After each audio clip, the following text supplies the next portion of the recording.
meu nome é Loreta, ginecologista e obstetra. A gente vai continuar aqui na nossa conversa. O Lucas está aqui, a Dani, que é Nutri, está aqui. E sabe que a gente estava conversando sobre isso, de intestino, de dieta. Existe alguma dieta apropriada? E quanto de proteína uma pessoa precisa ingerir para manter a massa magra? E só, é lógico que a gente sabe que não. O quanto a dieta contribui para manter uma massa magra? A dieta, para manter a massa muscular, tudo depende. Tudo depende. Se você tem um comportamento alimentar, um padrão alimentar mais rico em gordura, mais rico em carboidrato simples, muito pobre em vitaminas e minerais, muito pobre em fibra, muito provavelmente isso contribui para o seu catabolismo. Por quê? Para fazer as funções normais, né, as funções físicas adequadas, a gente vai usar nossa reserva de proteína, que é o músculo. Só que a gente também precisa de proteína para produzir todas as nossas células. Hemácia, célula de pele, cabelo, unha, pâncreas, fígado, pulmão, coração.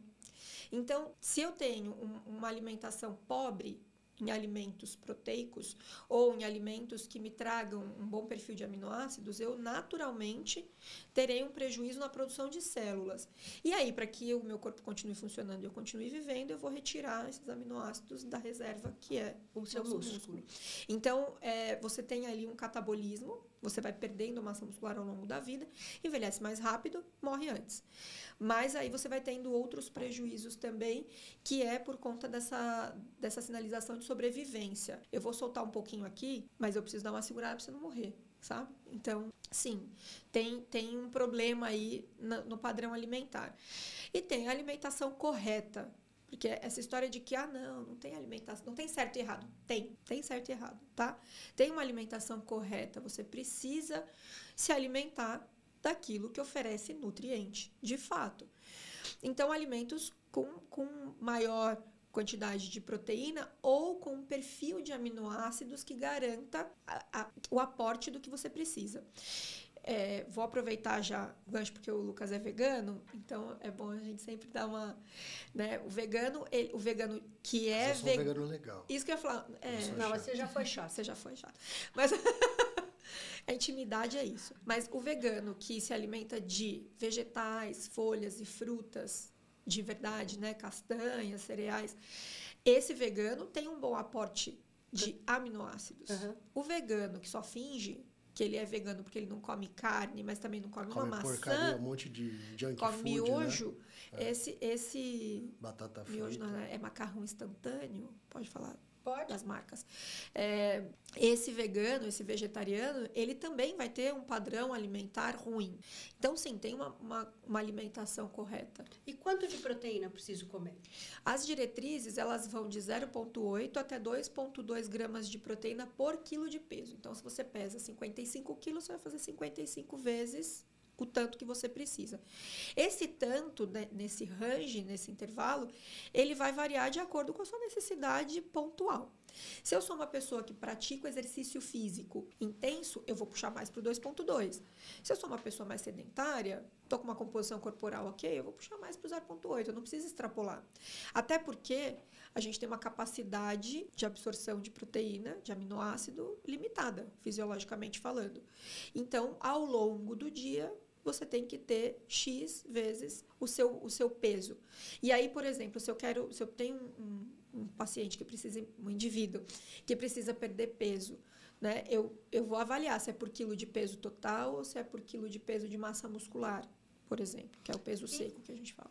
Vou perguntar um negócio. E na sua visão, esse povo que come muita proteína, que faz uma dieta muito paleo e não come nada de carboidrato, esse tipo de dieta para manter peso, ela realmente é interessante? Ela tem algum benefício? Ou você acha que é mais algo da moda? Você acha não, né? Seu conhecimento diz. Não, eu posso achar também, não tem problema. Na verdade, assim, o macronutriente, carboidrato, proteína e gordura, eles são energéticos. Então, são nutrientes que fornecem energia. A gente tem nossa base energética, então, nossa principal moeda energética é glicose, que é um carboidrato. Mas a gente também consegue produzir energia a partir de proteína e a partir de gordura. Muitas pessoas ingerem muita quantidade de alimentos proteicos né? Então, por exemplo, come carne, nunca come arroz e feijão, nunca come uma batata, nunca come. Isso não garante que você vai ter um bom aporte proteico para ganho ou para manter a massa muscular, porque isso vai ser transformado em energia. Então... até onde eu saiba, assim, né? O que emagrece é você gerar um déficit calórico, né? Basicamente, sim, mas a gente tem outros raciocínios. Vírgula, né? Sempre vírgula, né? E, no entanto, por exemplo, né, não basta você só fazer um déficit calórico, sendo que a sua dieta tem, por exemplo, muito pouco ou quase nada de carboidrato, porque a primeira coisa que vai sofrer vai ser os seus músculos. Acabam exagerando nesses alimentos que têm uma alta densidade calórica. As pessoas geralmente pensam em carne como proteína. Proteína pura. Mas não é proteína. Muitas vezes, dependendo do tipo da carne, ela tem um maior volume calórico dela, é decorrente de gordura dentro dessa carne do que de proteína, né? E foi muito bom esse comentário, né? Recentemente eu fiz uma série de aulas no YouTube falando sobre todas as proteínas. E a primeira coisa que eu quis deixar muito claro é o percentual de proteína na carne. Então, em 100 gramas de carne bovina, que é um dos melhores... 25. É um dos melhores perfis, né? Proteicos, não bate 30%. É 20, não chega 25, a ter 30%. E aí a gente tem o que na nutrição, todo nutricionista deveria lembrar disso, espero que não tenham cabulado aula na faculdade, é correção pela digestibilidade. Então, quanto o seu corpo é capaz de tirar de proteína desse alimento? Então, a gente não consegue tirar 30% de proteína da carne. Muito difícil. Muito difícil. Você tem que ter uma competência gástrica muito boa e você tem que ter uma avidez metabólica muito grande para poder retirar e absorver. E aí, voltando, né, pegando o gancho do que a gente falou no outro bloco, às vezes você consegue dar 30 gramas de um pó proteico, do whey protein, por exemplo, e ter 25 gramas de proteína, 20 gramas de proteína, o que equivaleria a 100, 120 gramas de um bife, e que tem muito mais caloria, né? Exato, o seu corpo está melhor nutrido, né, e com muito menos caloria. Isso é uma estratégia muito boa quando a gente realmente quer trabalhar com emagrecimento ou garantir aporte nutricional. Por quê? 120 gramas de carne tem estourando 28% de proteína. E tem uma quantidade imensa de gordura. E não sacia, né? Porque você tem que comer um bife desse tamanho, né? Ele até sacia, Loreta. Sacia pela gordura, né? Sacia só que volumetricamente... Pela fibra, né? Então, a carne é extremamente fibrosa e é diferente da fibra do arroz, da escarola, né? É muito fibroso. Então, vai te saciar. Primeiro, porque você vai ter saciedade gástrica, plenitude gástrica, que é onde tem a digestão da carne. Então, você vai ter uma sinalização de fome muito depois. Mas não seria mais interessante eu dar um grande volume de comida? Porque quando a pessoa quer emagrecer, normalmente as pessoas comem uma quantidade absurda. De alimentos ou preparações que são facilmente digeridas. Por exemplo, eu acho que vale mais a pena, no mesmo tanto calórico que você comeria um filé mignon com gorgonzola, você colocar uma bela de uma pratada de arroz e feijão, por exemplo, tomar 15 gramas de whey protein junto, por exemplo, entendeu?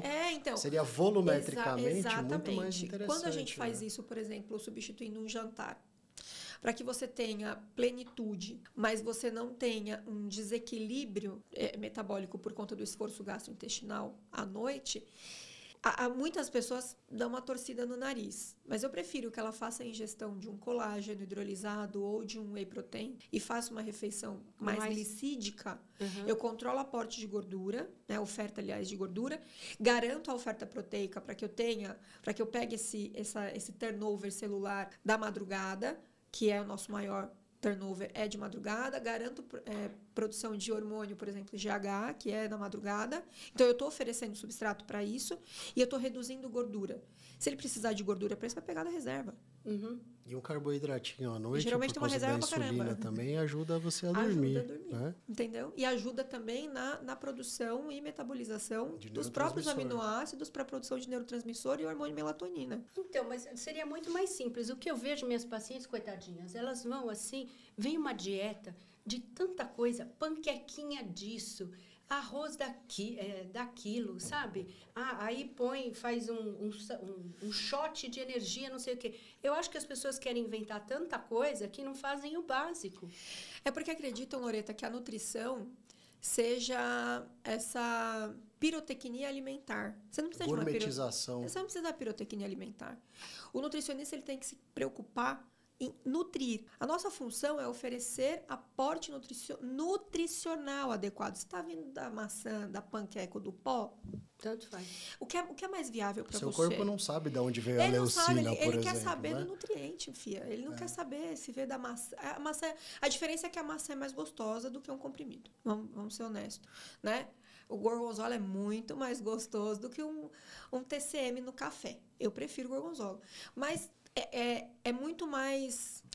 Para falar, olha como eu sou um bom profissional, eu vou te dar uma diversidade alimentar incrível. E vou fazer algo específico para você. Específico. Não dá tempo, né? Quem tem tempo de fazer uma panqueca... Eu amo fazer isso de manhã, mas tem dia que não dá, entendeu? Não dá. E eu gostaria muito de comer um pão francês com manteiga e tomar um café com leite, porque é mais rápido e é gostoso, não é ruim, né? Ou então, cara, come um pão francês com ovo e coloca um pouco de whey no leite com café. Já Por que ajudou. não? Porque o leite é um alimento gorduroso, ele não é um alimento proteico, tá? Não é. É gorduroso. A quantidade de proteína que tem no leite é muito pequena. Por mais que ele seja um leite ainda com baixo teor de Enriquecido. gordura. Se for desnatado. Por mais que seja eu um leite compartilhei magro. esses né? dias, acho que dá 7 gramas em 100 ml. 200 ml. 200 ml. É muito pouco.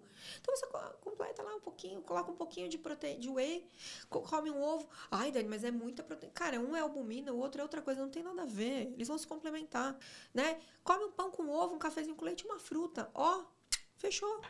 Eu adoro pão com ovo. E sabe o que eu vou fazer? Uma pergunta. Nossa, tem alguém que vai me matar. Porque eu faço Gente, essa acabou pergunta. o tempo, tá bom? Não vai dar pra... Pera aí. Aquelas dietas que vêm proteicas em envelopinhos, sabe? Comida de astronauta? Comida de astronauta. Gostei. Boa saída. Dependendo da situação, é super válida. Tipo um substituto de refeição? Que vem Tipo naquela... os shakes. Tipo shakes, Aquela daquela marca americana que veio pro Brasil e que Isso. tem a galerinha essa das é. portinhas. Isso. Então, eu sempre falo o seguinte, Loreta. É ruim comparado ao quê? Uhum. É Sim. bom comparado ao Sim. quê? É caro, eu acho caro. Mas você entende? Você tem é comparado ao quê? Mas Se pra jogar no você- ambiente, né? Isso. Precisa jogar no ambiente. Se você pega uma pessoa que comia ingere tão porcaria, super calórico. coxinha na hora do almoço, E você pão dá de queijo isso... à tarde e macarrão instantâneo à noite, isso é mais interessante. Por quê? Porque ele já vem com vitaminas, minerais, fibras, um aporte proteico. Nutricionalmente é mais rico do que a nutricionalmente é dieta mais que ela tinha, né? Eu também Entendi. penso Entendi. dessa Agora, forma. se você vai comparar com a gente que já é neurótico, já é da área, não sei o quê, e se importa em parar no trânsito, que eu fiz ontem, para comprar uma pera, porque eu falei, gente, preciso comer uma fruta. Não vale a pena, entende? Então, depende muito de quem é e do momento que você está vivendo. Tem época que eu fico muito mais no pó, porque eu falo, cara, eu tô trabalhando insanamente. Se deixar, eu vou comer tranqueiro o tempo todo, porque eu não vou levantar para preparar. Então, eu já deixo ali barra de proteína, bananinha, sabe? Fruta seca. Eu vou deixando tudo na mesa e é isso que eu vou comer. E se você tivesse que deixar, como último recado, uma dieta adequada para alguém, o que não pode faltar nessa dieta? Estamos falando de uma dieta adequada do dia a dia de pessoas que trabalham. O que não pode? Vegetais, folhas, frutas e cereais. Arroz. Eu falei cereais, mas pode ser cereais, leguminosas, é que a gente tem uma classificação longa, né? Então, arroz, feijão, todos os vegetais, abobrinha, chuchu, brinjela, tudo isso. E fruta e folha. Não tem muito segredo. E Você nessa tem que dieta... garantir fibras, fitoquímicos, antioxidantes Nutrientes, antioxidantes e aminoácidos. e aminoácidos. E de vez em quando pode ter uma sobremesa, um mousse de chocolate. Então, você perguntou essencial. Não, mas assim, de vez em quando... Olha só, se o seu mousse de chocolate for clara batida com chocolate 70%, fechou. Mas, olha, por exemplo, você pega um Michael Phelps, que a dieta dele tem uma necessidade calórica de 8.000 calorias. Nossa, não consigo nem imaginar quanto de comida é isso. Ele pode comer um doce ali que não vai mas fazer isso foi nem bom. cócegas. Foi bom você falar. Entendeu? Nem Não é? cócegas. As pessoas, em geral, elas ligam muito valor calórico a volume, tá? Então, se eu tenho um prato assim, ele é super calórico. Você pode ter um pedacinho de brownie, petit gâteau, por exemplo. Eu adoro. Mas quase não como mais, porque aquilo é uma Caro e bomba. não está incluso no rodízio do japonês sempre. E é muito calórico. Então, o valor calórico não está diretamente ligado ao volume. A densidade calórica é muito grande, né, do alimento. É muito grande da preparação. Um pedacinho, né? E aí, quando você pega uma pessoa que precisa ingerir uma quantidade calórica no dia muito alta, eu gosto muito de falar de atleta. É um atleta de verdade, tá bom? Não é você que vai de carro para academia e só treina em aparelho sentado, tá bom? Não é você. É atleta que gasta lá, que tem de gasto energético acima no dia 5 mil calorias. 5 mil, 4 mil. Tipo, acho que a última pesquisa que eu fiz para montar a aula, eu fiz com o Neymar. Num dia de treino, numa partida, ele gastava 4.900 calorias na partida. Então, fora tudo que ele gasta basal pela quantidade de músculo que ele tem. Então, o aporte calórico desse indivíduo é muito alto, tem que ser muito alto. Se você não suplementa ele não consegue desempenhar. Ele não se alimenta. Não, ele não consegue desempenhar. Se você não suplementa, ele não se alimenta. Porque o volume da alimentação tem que ser muito alto para alcançar, né, a oferta de tudo, para dar, né, tudo que ele precisa de valor calórico, de vitaminas, minerais, aminoácidos, fibras. E aí ele não vai ter capacidade gástrica para isso. E aí, se você entope o estômago dele, ele não consegue andar. Quer ver uma coisa muito não vai desempenhar nunca, né, não que treina. a gente estava falando, que é a questão, por exemplo, que as pessoas sempre criticam os sucos prontos. Um suco natural que é pronto, que você retira tudo que é fibra ali. Aí você vai dar num copo ali de 250 ml, 35 gramas de carboidrato. Eu falei, isso pode ser ótimo nesses casos. Exato. Porque a pessoa vai tomar um suco e ela vai conseguir diminuir a quantidade de comida, de arroz, por exemplo, que você comer 200 gramas de arroz é uma paulada. Então, às vezes, você pode comer menos e tomar um suco e você vai ficar com uma sensação gástrica melhor. Mas o volume, a velocidade da absorção da glicose, XY... Cara, calma, você não é Einstein. Deixa que a teoria da relatividade ele resolve. Você só precisa se preocupar que é melhor tomar um suco de... É melhor você tomar um suco de laranja do que coca. Fim. Água. Acabou. Não, para. Sabe? Água. É melhor do que você tomar coca zero. Mas a coca é zero açúcar. Dane-se, é cheio de ácido fosfórico. Vai destruir tudo que você desentopia. Ai, não, vou vir com essa assim, dane-se. Então, eu sempre falo, sopa, suco, são suplementos alimentares muito bons. Porque você consegue aumentar a quantidade de nutriente, reduzir o volume e melhorar a viabilidade. Outro dia eu peguei um preparadinho comercial de uma marca que a gente conhece até, que tem ali, é um caldinho de feijão, que tem 15 gramas de proteína. Eu amo. É muito bom. Muito bom. Tem sachêzinho de sopa. Obrigada, indústria. Amo vocês. Finalmente vocês fizeram suplemento proteico salgado. Eles têm uma sopa de tomate. O que eu faço com essa sopa de tomate? Eu faço macarrão, né? Meu macarrãozinho, parafusinho que eu adoro. Bota no molho. E coloco essa sopa de tomate no molho de tomate. Então Muito eu como lá carboidrato, proteína, e aí eu como uma fruta de sobremesa.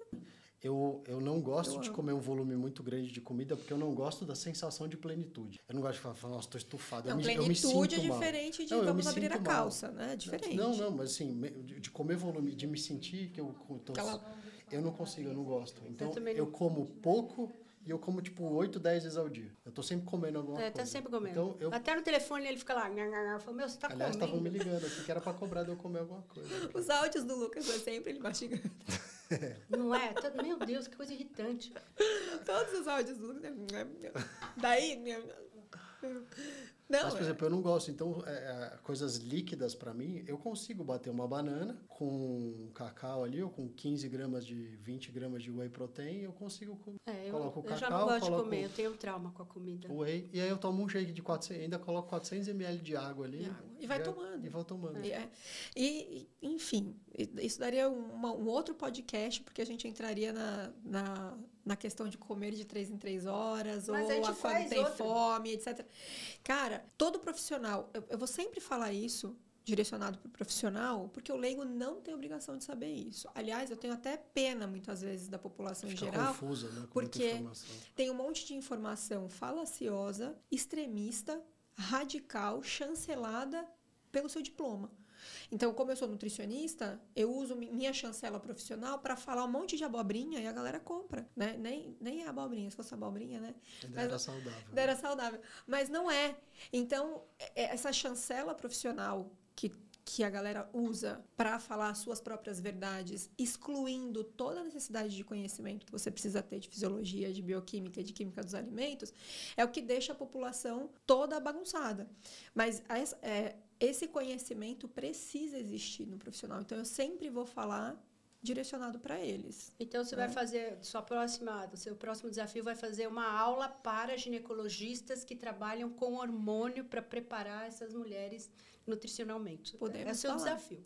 Ontem, inclusive, na live que eu fiz com a Gabi, a Gabi foi minha paciente, ela me procurou por uma alteração hormonal, e aí ela veio, a gente fez todo um trabalho de nutrição funcional com ela amou, ela estava no primeiro ano da faculdade de nutrição, amou, me pediu para fazer estágio. Aí ela fez estágio comigo os próximos 3 anos da faculdade. Depois ela foi minha assistente, o Lucas conhece ela, a Gabi, minha amiga autônoma. E hoje ela é minha parceira de trabalho, né? Hoje não, já faz 5 anos que ela se formou, 5 anos que a gente é parceira de trabalho. E olha que curioso, ela cuidou de uma paciente que chegou nela aleatoriamente, o médico falou, você precisa ir no nutricionista porque você está com endometriose e só corrige isso com a alimentação. O paciente chegou para ela e falou, não é só com a alimentação, eu preciso ajustar sua nutrição. E ela ficou tão bem, ela teve tanto resultado bom, que o médico ligou para a Gabi e hoje ele encaminha, nunca se encontraram pessoalmente, ele encaminha todas as pacientes com endometriose para ela. Ela não é especialista em saúde feminina. Mas ela... Por quê? Porque tem domínio do manejo dos nutrientes. Perfeito. Então, é isso que o profissional precisa. Vou encerrar deixando o convite para a Dani vir de novo, né? Segue a Dani no Instagram lá. Qual que é o seu Instagram, Dani? É @Dani Mazuco. Como você não sabe isso? Daniela Mazuco Mas você quer no pra ela YouTube. falar pras pessoas, Loreta. Tá, desculpa. Só Toda briga semana- comigo, é bullying o tempo inteiro nesse lugar aqui. Ó, no YouTube, Daniela Mazuco. E toda semana tem aula no YouTube. Toda terça-feira tem uma aula bacana lá. É aulão, então você tem que ter paciência, porque é aula, não é 20 minutos, não é dica. E vocês estão todos convidados. Eu vou deixar o livro para Dani, né? Apesar dela saber participar. Vou deixar o livro, vou agradecer, tá? Falar que uma das boas coisas que aconteceu na minha vida foi conhecer a Dani nesses últimos tempos. Que legal, obrigada. E fica pra gente sugestões para os próximos assuntos.